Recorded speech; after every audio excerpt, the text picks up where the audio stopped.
We're headed to Evart, Michigan for a mid-fall ride. I'm waiting on a couple buddies to show up so we can hook up their dirt bikes on a trailer to my truck, and I'm going to tow it to Evart, Michigan. Evart is about 2 hours from my house, so it's a little bit of a long haul, but it's really probably the closest trail that has single track. Originally we were going to have 4 riders, so I have my bike loaded in the back of the truck and we were going to put 3 on a friend's trailer. One buddy couldn't make it at the last minute, so I think we're just going to tow the trailer anyway, leave my bike in the back of the truck. This is the last ride of the season for me, so I'm pretty excited to get a little more trail riding in. And we've been watching the phone app for days to make sure that the weather was going to be good while we were there. The 2 riders that are going with me are Norm and Tucker. Both of these guys have some riding experience, so it should be a fun trip. Norm's riding a 350 4-stroke KTM, and Tucker is riding a YZ250F. When we got to the trail, it was a little colder than expected, 36 degrees. And I watched the weather all week to verify this trip was going to work, but what I didn't watch for was how much rain they had gotten every day before the Saturday where we arrived. After a little warm-up, we get rolling on the trail. And it's immediately obvious that any place where water can sit, the water is full. The trail isn't really muddy per se, but it just has a lot of water on it and a little bit of mud. That makes everything slippery. The Evart Trail is known for being one of the most challenging public trails in Michigan. And on this day, it really doesn't disappoint.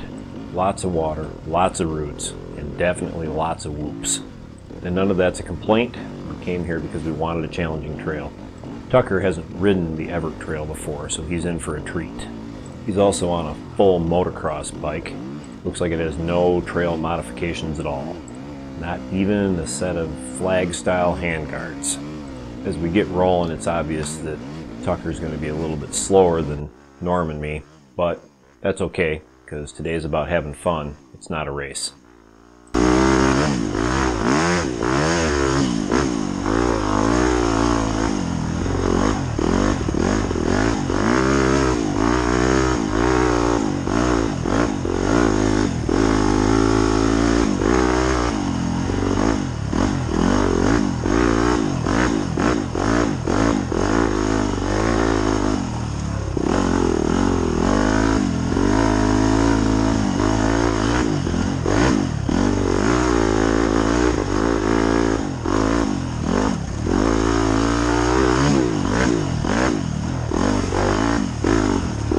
Did I mention there were going to be crashes?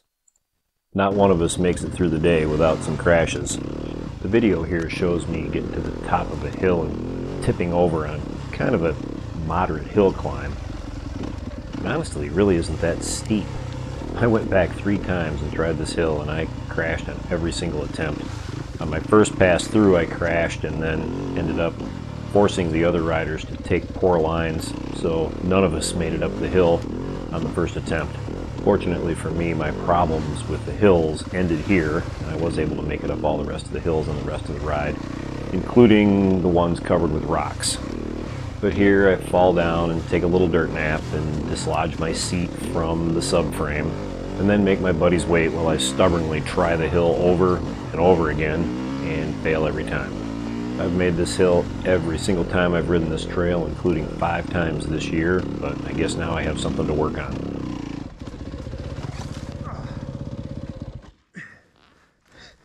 Oh yeah.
have too many excuses on this upcoming crash.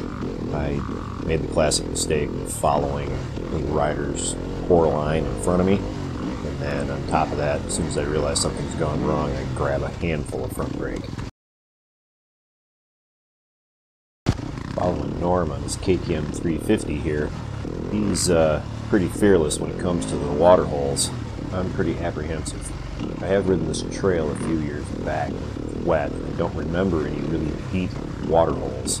But then again, it only takes one seat-deep water hole to wreck your machine and wreck your ride. I didn't catch it on video, but later in the ride I do manage to dip into a hole that's quite deep. I need assistance getting out.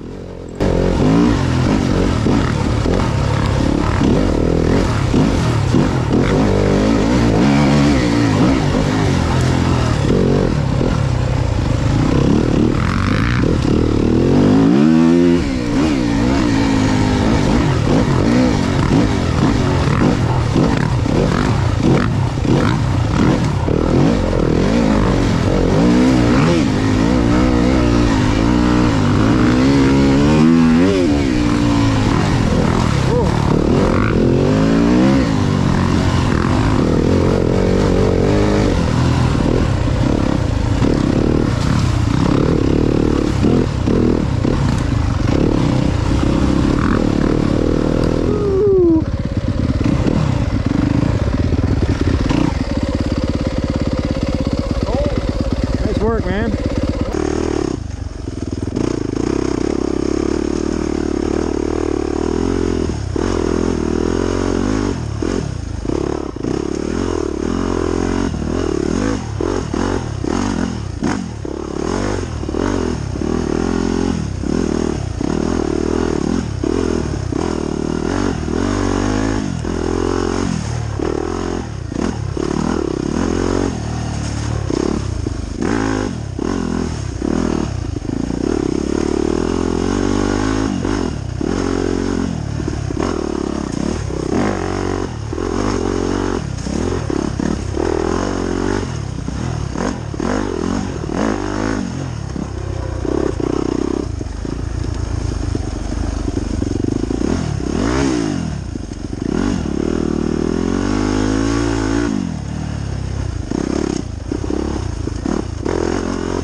That was a lot up and down. How do your legs feel?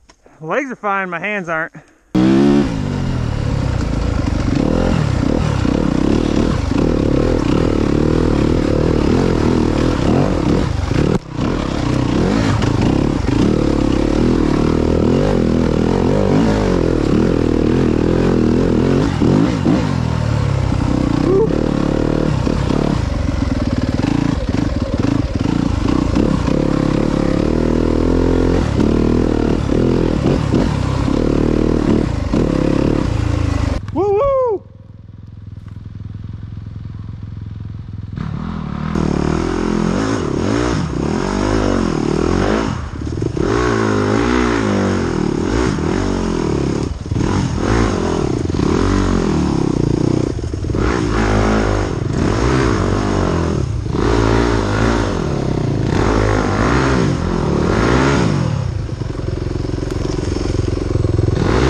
We didn't have much recording after the halfway point, but it really didn't matter anyway.